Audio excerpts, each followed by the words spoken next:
নানকের সঙ্গে ফোন আলাপে হাসিনা বলেছেন জাতীয় পার্টি হচ্ছে জিন্দা লাশ।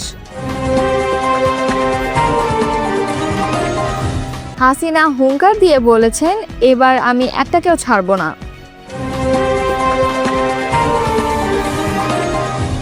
রাজনৈতিক উদ্দেশ্য প্রণোদিত 164,029টি মিথ্যা মামলা প্রত্যাহার করা হচ্ছে।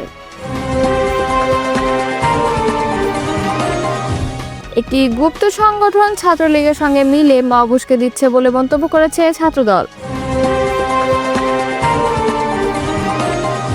রাষ্ট্রপতির ছবি সরানো নিয়ে রিজভির প্রতিক্রিয়া। এতক্ষণ শুনছিলেন সংবাদ শিরোনাম, এবারে বিস্তারিত।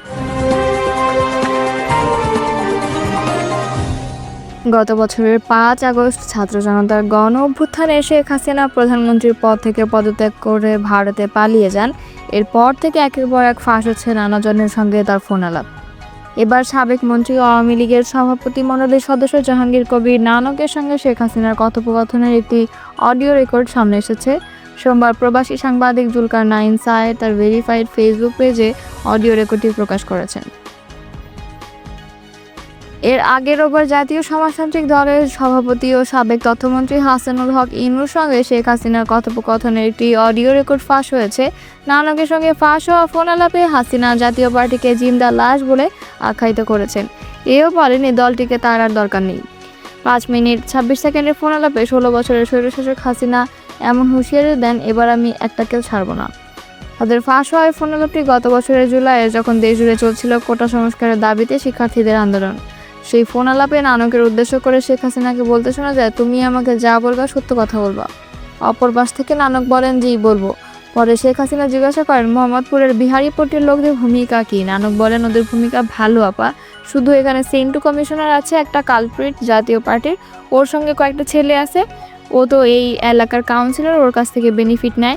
এই গুটি কয়েক ছেলে এবং এই 15-20টা ছেলে, ওরা সব আমাদের পক্ষে ছিল। মোহাম্মদপুরে সব ঠিক আছে, শুধু পল্লবীতে ঝামেলা। আওয়ামী লীগের এই নেতা আরও বলেন, কিন্তু আপা সেন্টুকে ধরলে আবার জাতীয় পার্টি চেতবে। জবাবে শেখ হাসিনা নানককে ধমক দিয়ে বলেন, চুপ করো, জাতীয় পার্টি চেতলে আমাদের কি আসে যায়? জাতীয় পার্টি আর কত, আর দরকার নেই আমাদের ওই পার্টির, ওদের নিয়ে আমরা কি করব? জিন্দা লাশ, আমি এবার একটাকেও ছাড়বো না। অপর পাশ থেকে নানক বলেন, একেবারে ছাইগা ফেলতে হবে আপা।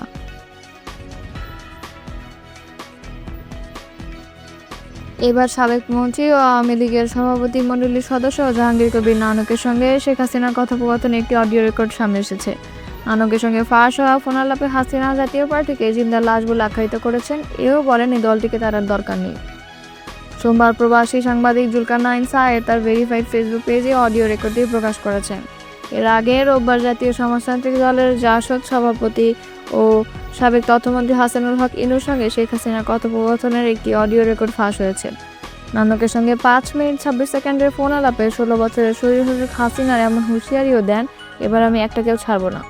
তাদের ফাঁস হওয়ায় ফোন আলাপটি গত বছরের জুলাইয়ে যখন দেশ জুড়ে চলছিল কোটা সংস্কারের দাবিতে শিক্ষার্থীদের আন্দোলন। সেই ফোন আলাপে নানককে উদ্দেশ্য করে শেখ হাসিনাকে বলতে শোনা যায়, তুমি আমাকে যা বলবা সত্য কথা বলবা। অপর পাশ থেকে নানক বলেন, জি বলবো। পরে শেখ হাসিনা বলেন, মোহাম্মদপুরের বিহারীপট্টির লোকদের ভূমিকা কি? নানক বলেন, ওদের ভূমিকা ভালো, শুধু সেখানে সেন্টু কমিশনার আছে একটি কালপ্রিট জাতীয় পার্টির, ওর সঙ্গে কয়েকটা ছেলে আছে, ও তো এই এলাকার কাউন্সিলর, ওর কাছ থেকে সবাই বেনিফিট নেয়। এই গুটি কয়েক ছেলে 15-20টা ছেলে, ওরা সব আমাদের পক্ষে ছিল। মোহাম্মদপুরে সব ঠিক আছে, শুধু পল্লবীতে সমস্যা। অপর পাশ থেকে নানক বলেন, এবার একেবারে ছেঁকে ফেলতে হবে। বিদেশে অবস্থিত বাংলাদেশি দূতাবাস ও কনসুলেট অফিস থেকে রাষ্ট্রপতি মোহাম্মদ শাহাবুদ্দিনের ছবি সরানো প্রসঙ্গে প্রতিক্রিয়া জানিয়েছেন সিনিয়র যুগ্ম মহাসচিব রুহুল কবির রিজভী। সোমবার রাজধানীতে এক অনুষ্ঠান শেষে এ প্রসঙ্গে জানতে চাইলে সাংবাদিকদের মন্তব্য করেন তিনি বলেন, সরকার একটি নীতি ঘোষণা করেছে, জিরো পোর্ট্রাইট নীতি। এই নীতির পরিপ্রেক্ষিতে তারা এটা করেছে। এখন আমরা জানি না এটা উচিত না অনুচিত, দলে আলোচনা করে পরে আমরা মন্তব্য করব। উল্লেখ্য, বিদেশে অবস্থিত বাংলাদেশি দূতাবাস ও কনসুলেট অফিস থেকে রাষ্ট্রপতি মোহাম্মদ শাহাবুদ্দিনের ছবি সরানোর মৌখিক নির্দেশনা পাঠায় পররাষ্ট্র মন্ত্রণালয়। ওই নির্দেশনা পাওয়ার পর এরই মধ্যে কয়েকটি দেশের বাংলাদেশ দূতাবাস থেকে রাষ্ট্রপতির ছবি সরিয়ে ফেলা হয়েছে। আবার অনেক দূতাবাস জানিয়েছে তারা 5 আগস্টের পরপরই এসব ছবি সরিয়ে ফেলেছে। কূটনৈতিক সূত্রের ভাষ্য, গত কয়েক মাস ধরে জিরো পোর্ট্রেট নীতি বা কোনো ছবি না রাখার সিদ্ধান্ত অনুসরণ করা হয়েছে। সেই নতুন অনুসরণ করতেই সরানো হচ্ছে রাষ্ট্রপতির ছবি। ঢাকা বিশ্ববিদ্যালয়ের ছাত্র সংসদ নির্বাচনকে ঘিরে একটি সংগঠন ছাত্রলীগের সঙ্গে মিলে মহাবুশকে দিয়ে শিক্ষার্থীদের সাংবিধানিক অধিকার হরণের চেষ্টা করছে বলে অভিযোগ করেছে ঢাকা বিশ্ববিদ্যালয়ের ছাত্রদল। সোমবার ঢাবির মধুর ক্যান্টিনে আয়োজিত এক সংবাদ সম্মেলনে এ মন্তব্য করেন তারা। অভিযোগ করেন, ডাকসু নির্বাচনের মনোনয়ন ফর্ম গ্রহণের শেষ দিনে ছাত্রদলের মনোনয়ন প্রার্থী কয়েকজনকে বাধা দেওয়া হয়েছে। মহাবুশকে দিয়ে ছাত্রদলের শিক্ষার্থীদের মনোনয়ন ফর্ম তুলতে বাধা দেওয়া হচ্ছে। এই ঘটনায় ডাকসু নির্বাচনের প্রধান রিটার্নিং কর্মকর্তার কাছে লিখিত অভিযোগ দিয়েছে তারা। এ সময় ছাত্রদলের ঢাকা বিশ্ববিদ্যালয়ের সাধারণ সম্পাদক নাহিদুজ্জামান শিপন অভিযোগ করেন, ছাত্রদলের জনপ্রিয়তায় ঈর্ষান্বিত হয়ে একদল শিক্ষার্থী ডাকসু নির্বাচন বানচালে ষড়যন্ত্র করছে। এর আগে ডাকসু নির্বাচনের প্রধান নির্বাচন কমিশনার অধ্যাপক ডক্টর মোহাম্মদ জসিমউদ্দিন জানান, ঢাকা বিশ্ববিদ্যালয় কেন্দ্রীয় ছাত্র সংসদ নির্বাচনে মনোনয়নপত্র সংগ্রহের শেষ দিনে বিভিন্ন পদে 442 জন প্রার্থী মনোনয়নপত্র সংগ্রহ করেছে। এই নিয়ে মোট প্রার্থীর সংখ্যা দাঁড়ালো 565 জন। তিনি আরও বলেন, আজ মনোনয়নপত্র সংগ্রহের শেষ দিনে 442 জন শিক্ষার্থী ফর্ম সংগ্রহ করেছেন। এছাড়াও 18টি হল থেকে সংসদ নির্বাচনে মোট 1226 জন প্রার্থী মনোনয়ন ফর্ম সংগ্রহ করেছে। রাজনৈতিক উদ্দেশ্যে প্রণোদিত 16,429টি মিথ্যা মামলা প্রত্যাহারের সিদ্ধান্ত নিয়েছে অন্তর্বর্তী সরকার। সোমবার সন্ধ্যা রাত 8:13 অন্তর্বর্তী সরকারের ফেসবুক পেজে দেওয়া এক পোস্টে এই তথ্য জানানো হয়।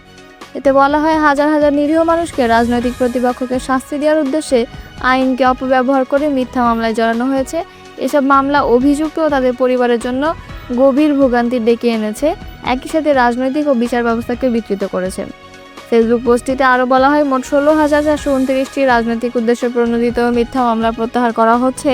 এই পদক্ষেপের লক্ষ্য হলো অন্যায্য হয়রানি বন্ধ করা, রাজনৈতিক উত্তেজনা কমানো এবং নির্বাচনের আগে একটি সমতা ভিত্তিক পরিবেশ তৈরি করা।